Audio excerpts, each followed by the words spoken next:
Dijeron que crearía empleos para los estadounidenses. Revisamos los reportajes sobre las deportaciones masivas durante el último año y, aviso de spoiler, no es México quien está pagando por unas fronteras seguras. ¿Qué pasaría si te dijera que el gobierno acaba de gastar 170.000 millones de dólares de tus impuestos para hacer que tu comida sea un 10% más cara? A Estados Unidos le costó 70.236 dólares deportar a una sola persona. Multiplica eso por 1 millón de personas al año. Esos son 70.000 millones de dólares cada año. Financiamos esto recortando el seguro de salud, recortando los beneficios de alimentos y hundiendo el fondo de pensiones. Los partidarios dicen que es una inversión en la seguridad nacional y en los trabajadores estadounidenses. Los críticos dicen que es el error de política más caro de una generación. He pasado 10 años analizando presupuestos del gobierno y política económica. No tengo una agenda política aquí, lo que sí tengo son datos. Y creo que estos datos plantean algunas preguntas que todo estadounidense merece considerar, independientemente de su postura sobre la inmigración. Vamos a desglosarlo. Primero, entendamos de dónde sale el dinero, porque 170.000 millones de dólares es muchísimo dinero y tiene que salir de algún sitio. En julio de 2025, el Congreso aprobó la One Big Beautiful Bill Act, o OB. Esta legislación financia el aparato de deportación, pero también reestructura el gasto federal de maneras que afectan a millones de estadounidenses que no tienen nada que ver con la inmigración. El proyecto asigna 45.000 millones de dólares para centros de detención, un aumento del 400% respecto a presupuestos anteriores. Aporta 30.000 millones de dólares para contratar a 10.000 nuevos agentes de ICE y crea un fondo discrecional de 10.000 millones de dólares que el secretario de Seguridad Nacional puede asignar sin una aprobación específica del Congreso. Ahora, los partidarios de este enfoque argumentan que estas inversiones son necesarias. Señalan que administraciones anteriores financiaron insuficientemente la aplicación de la ley, creando un atasco de millones de casos de deportación. Desde su perspectiva, este es simplemente el costo de finalmente hacer cumplir leyes que llevan décadas vigentes. Pero aquí es donde se complica. Para financiar estos programas, el proyecto recorta de forma significativa en otros lugares. SNAP, el programa de cupones de alimentos, pierde 187.000 millones de dólares en una década, aproximadamente una reducción del 20%. Esto incluye eliminar exenciones para veteranos, personas sin hogar y jóvenes que salen del sistema de acogida. Alrededor de 300.000 personas perderán la elegibilidad para la ayuda alimentaria. Medicaid enfrenta recortes de casi $1 billón en 10 años. Se imponen nuevos copagos de hasta $35 por visita a los afiliados que se incorporaron bajo la expansión de la Affordable Care Act. Los programas de préstamos estudiantiles se reestructuran, reduciendo el gasto federal en educación en un estimado de 320.000 millones de dólares en una década. Ahora, la administración sostiene que esto es responsabilidad fiscal, reducir el gasto en programas sociales mientras se invierte en la aplicación de la ley. Dirían que esos programas se habían vuelto inflados y que requisitos de elegibilidad más estrictos simplemente los devuelven a su intención original. Los críticos lo ven de otra manera. Argumentan que esencialmente estamos transfiriendo recursos de programas que ayudan a estadounidenses de bajos ingresos a programas que financian corporaciones de prisiones privadas. Y vale la pena señalar que cerca del 90% de los detenidos por ICE están en instalaciones privadas operadas por compañías como Geo Group y CoreCivic. No voy a decirte qué interpretación es correcta, pero creo que vale la pena entender exactamente qué concesiones se están haciendo con tus impuestos. Ahora, hablemos de economía. Aquí es donde las cosas se ponen realmente interesantes y donde creo que ambos lados tienen cosas que explicar. El argumento económico central de la administración es directo. Eliminar a los trabajadores indocumentados y los ciudadanos estadounidenses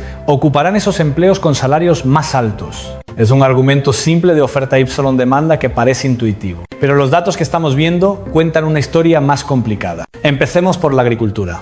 Las estimaciones sugieren que entre el 42% y el 70% de la fuerza laboral agrícola contratada en Estados Unidos es indocumentada. Estos trabajadores cosechan cultivos que terminan en las mesas estadounidenses: fresas, lechuga, tomates y mucho más. A medida que la aplicación se intensificó en 2025, los agricultores empezaron a reportar escasez de mano de obra. Un productor de arándanos en Nueva Jersey perdió $5 millones en producto porque solo pudo asegurar un tercio de la fuerza laboral que necesitaba. Historias similares están surgiendo en California, Florida y otros estados agrícolas. El resultado fue que los precios en el supermercado subieron 1,4% solo en enero de 2025. Las proyecciones sugieren que los precios podrían aumentar un 10% si continúan las escaseces de mano de obra. Ahora, los partidarios de la política responden a esto. Señalan el programa de trabajadores invitados H2A, que ofrece una vía legal para la mano de obra agrícola. Argumentan que los agricultores debieron haber usado trabajadores legales desde el principio y que la disrupción a corto plazo es el precio de la transición a un sistema legal. Ese es un punto justo,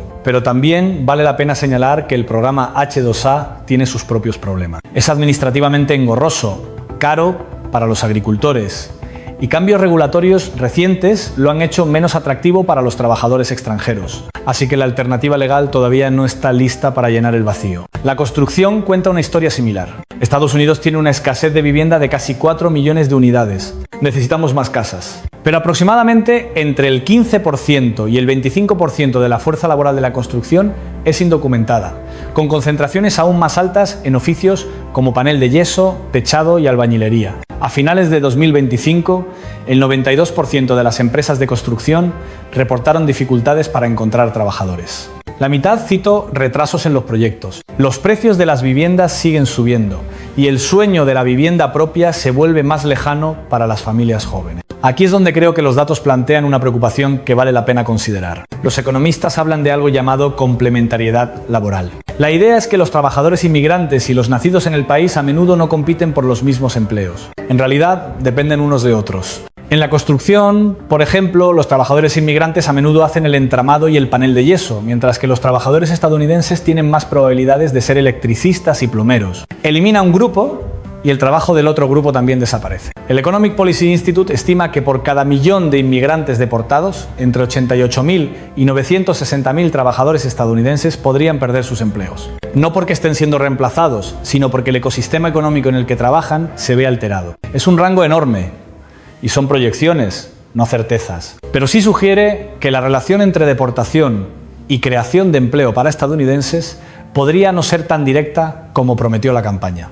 Al observar modelos económicos más amplios, el panorama es mixto pero preocupante. La Wharton School proyecta que una deportación sostenida podría contraer el PIB en un 1% para 2034. Estimaciones más agresivas del American Immigration Council sugieren que la contracción podría superar el 7% en 3 años, mayor que la Gran Recesión. De nuevo, estos son modelos, no hechos. Pero cuando múltiples instituciones independientes proyectan contracción económica a partir de la misma política, creo que vale la pena tomarlo en serio. Ahora, hay algo que me sorprendió cuando lo investigué por primera vez, y creo que también sorprenderá a muchos de ustedes. Los inmigrantes indocumentados aportan miles de millones a la seguridad social cada año, y nunca pueden cobrar beneficios. Así es como funciona. Muchos trabajadores indocumentados usan números de seguro social falsos o vencidos para conseguir empleo. Sus empleadores retienen impuestos de nómina automáticamente, igual que con cualquier otra persona. Ese dinero va al fondo fiduciario de la seguridad social. Pero como estos trabajadores no están aquí legalmente, se les prohíbe reclamar beneficios de jubilación, discapacidad o Medicare.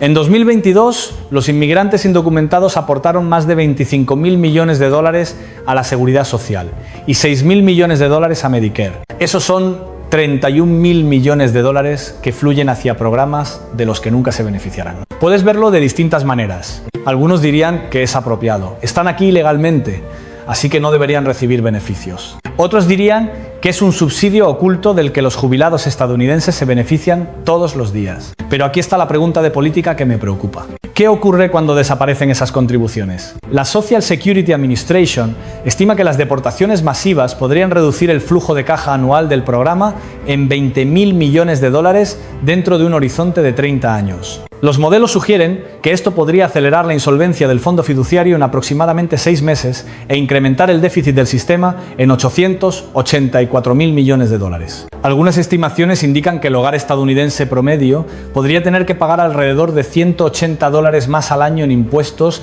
para compensar esta pérdida. Ahora, la administración argumentaría que la respuesta correcta es reformar la seguridad social por separado, no mantener una fuerza laboral ilegal como subsidio. Esa es una postura legítima de política pública, pero sí significa que el costo total de la deportación incluye este efecto posterior sobre el sistema de pensiones. Y creo que los estadounidenses deberían saberlo antes de sacar conclusiones sobre si la política vale el precio. Hasta ahora hemos hablado de dólares y economía. Ahora quiero hablar de algo más difícil de cuantificar, pero igual de importante. ¿Qué ocurre cuando un sistema de aplicación de la ley de esta magnitud interactúa con los derechos de los ciudadanos estadounidenses? Quiero ser claro, no estoy haciendo un argumento político aquí, estoy describiendo hechos documentados y preguntando qué podrían significar.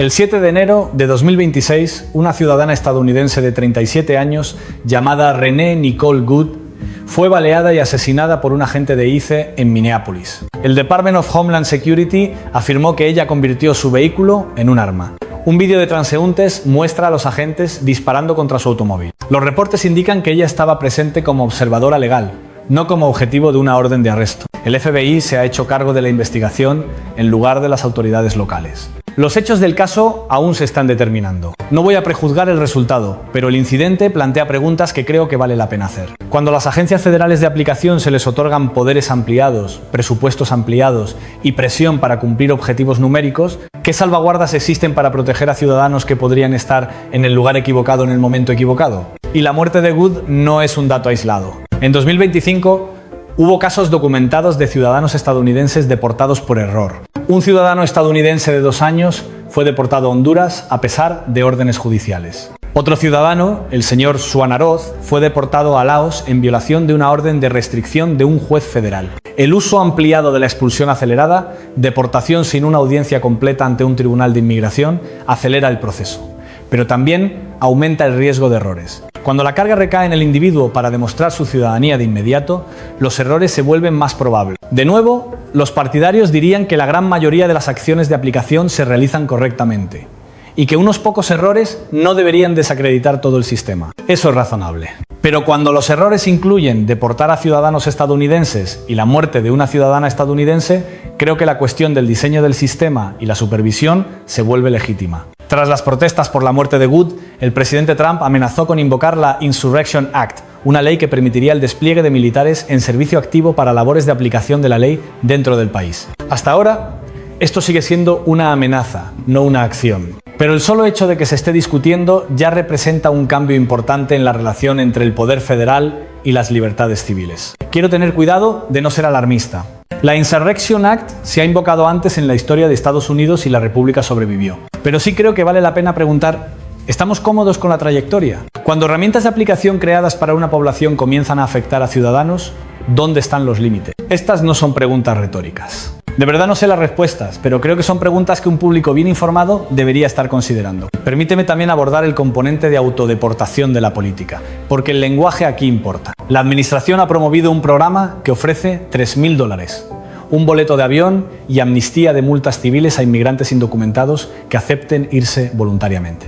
El gobierno afirma que 1.900.000 personas han tomado esta opción desde enero de 2025. Desde una perspectiva fiscal, esto es eficiente. Una salida voluntaria de $4.000 cuesta mucho menos que una expulsión forzada de $70.000. Pero los críticos plantean preocupaciones sobre cuán voluntarias son realmente estas salidas. Los reportes indican que a veces se presiona a las personas para firmar formularios de salida sin asesoría legal, renunciando de hecho a cualquier derecho de asilo u otro alivio. Organizaciones internacionales de derechos humanos han planteado dudas sobre si estos procedimientos cumplen estándares internacionales de consentimiento informado. Los partidarios responden que ofrecer un incentivo financiero y transporte gratuito es más humano que la expulsión forzada y que las personas están tomando decisiones racionales en su propio interés. Te dejo a ti formar tu propio juicio sobre la ética.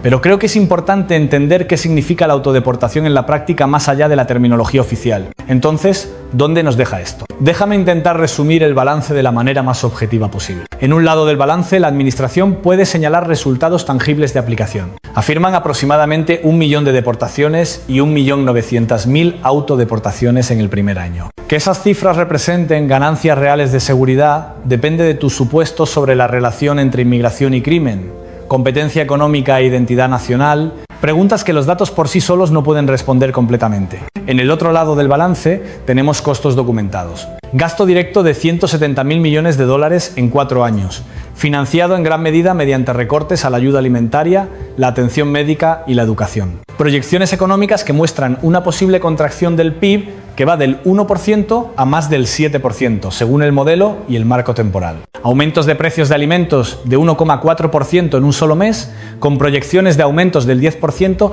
si persisten las escaseces de mano de obra. Retrasos en la construcción que afectan el suministro de vivienda en un mercado que ya enfrenta una escasez de 4 millones de unidades. Reducciones del flujo de caja de la Seguridad Social de potencialmente $20.000 millones al año.